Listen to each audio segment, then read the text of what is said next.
Israel didn't just fight the desert. It carved a river straight through it, like nature had been holding its breath for centuries.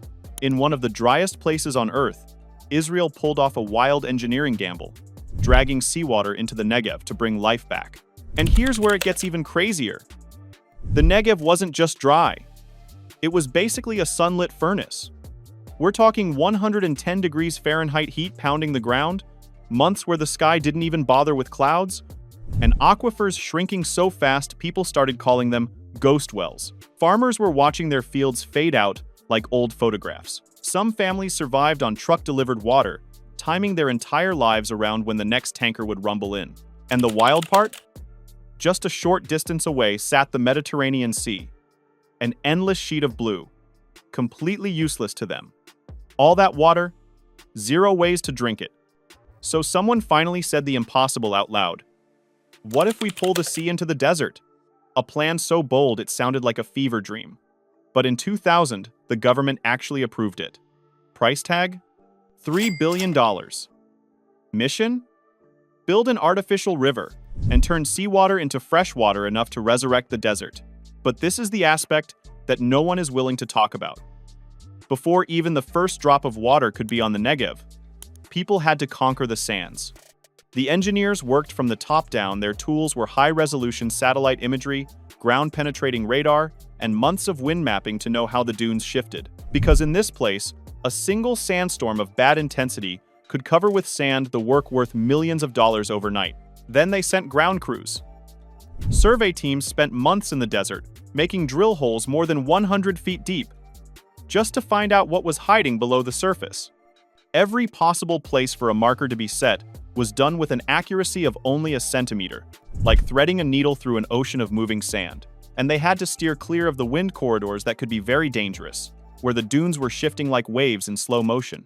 When the safest route was determined, the war was on. Hundreds of bulldozers invaded the dunes, leveling ridges, cutting mounds, and moving whole hills.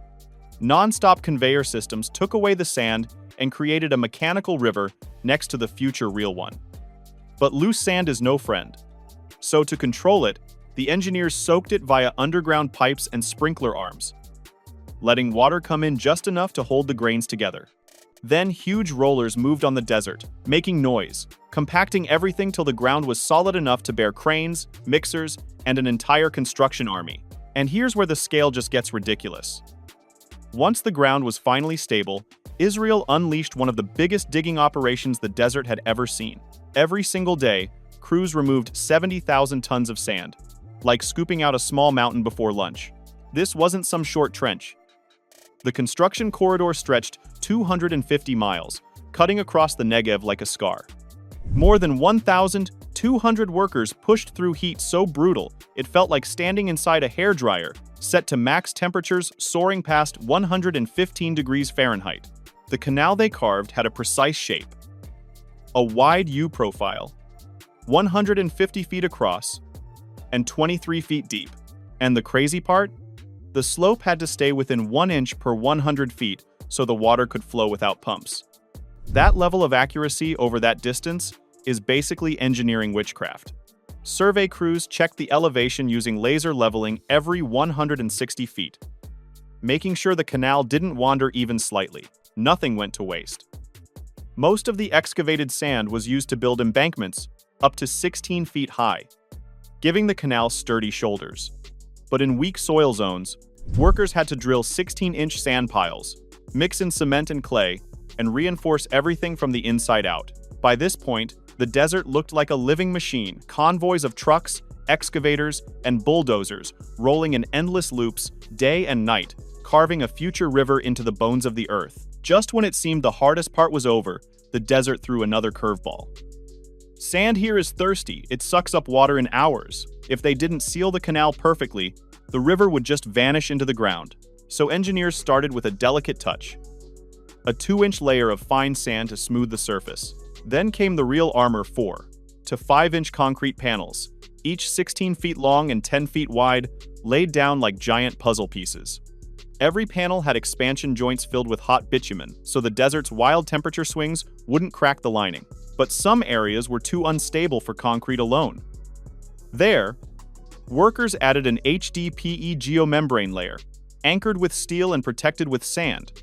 It was like giving the canal a waterproof skin. By the time they finished, more than 220 miles of the desert river had been sealed, one of the biggest lining projects ever done in the region. To keep the sides from eroding, crews planted vetiver grass and desert acacia, tough plants that grip sand with roots like claws. From above, the finished canal looked unreal, a silver ribbon slicing through endless gold. A man-made river waiting for its first heartbeat. And here's the part people completely overlook. Carving a river is one thing, but controlling it? That's where true genius comes in. At the entrance of the canal, engineers built a massive head regulator, fitted with steel gates heavy enough to stop thousands of cubic feet of water in seconds. This single structure basically acts as the brain of the entire river. But spread across the desert are more than 900 engineered components, a whole ecosystem working together. Bridges for vehicles, spillways to divert excess flow, deep siphons to guide water under roads, towering aqueducts, and drainage culverts built like hidden arteries beneath the sand. They even added cross-drainage systems under the canal, so storm runoff wouldn't collapse the banks. And then there are the distribution gates, placed every 6 to 9 miles. These are the unsung heroes. One gate fails, even for a few hours, entire farmlands go dry. The stakes are brutal. Every component has to work flawlessly in a desert that tries to break everything. This wasn't just construction. It was building a living, breathing machine. And then came the moment everyone had been waiting for over a decade. After 15 years of construction, thousands of workers, and billions of dollars, engineers were finally prepared to let the first water enter the canal. But they didn't just unleash it, they treated it like testing a heartbeat. Flow started at 500 cusecs, then slowly crept to 2,000, and eventually surged past 6,000 cusecs. Teams moved along the canal, checking everything: pressure, leaks, alignment, ground movement, and every tiny tremor. The desert had never held so much water, and when that water finally reached the communities of Dira Bugti and Jalmagsi, people didn't just watch, they celebrated. Some cried, some cheered, some touched the water like it was something holy. Locals called it the day the desert came back to life. A day entire generations had hoped for, but never really believed they'd see. A man-made river had finally awakened the Negev. Once the ocean water reaches the desert canal, it undergoes one of the world's most sophisticated desalination processes. First, the seawater is drawn through the huge pipelines and filtered with the steel screens to get rid of the garbage, seaweed, and sediments. The settling basins let the heavier particles sink, while the oil separation units remove the hydrocarbons, which is a very important step near industrial coastlines. Then the water is passed to the sand filtration, where the quartz and anthracite layers capture the finer particles. Membrane filtration is then performed to get rid of the microscopic impurities that might cause damage to the high-pressure systems. Only after these phases is the water ready for reverse osmosis, where titanic pumps push it through the membranes that hold back salts, metals, bacteria, and viruses, which is how pure H2O is produced. The water is now fresh, but mineral-free, and it proceeds through remineralization chambers, where calcium and magnesium are added to make it healthier and to prevent corrosion of pipes. Remaining microorganisms are killed by UV or ozone disinfection, and a small amount of chlorine is used to ensure safety during the long journey. Once the water is ready, it flows into the canal system, which divides into smaller canals and pipes spreading all over the desert. Drip irrigation, an Israeli innovation, is used to deliver small drops right to plant roots, which saves 60–70% of water while increasing crop yields, and the system is based on the historical national water carrier. The impact is evident from space. The sandy desert is complemented by the green ribbons of farmland. The area is enriched with palms, vineyards, wheat, and date farms, plus villages, schools, and tech-savvy farming centers that are all part of the transformation from a desert to a vibrant area. Israel's desert river is more than a canal. It's proof of what happens when engineering meets pure resilience. A landscape once ruled by heat, dust, and silence has been reborn through technology, planning, and relentless experimentation.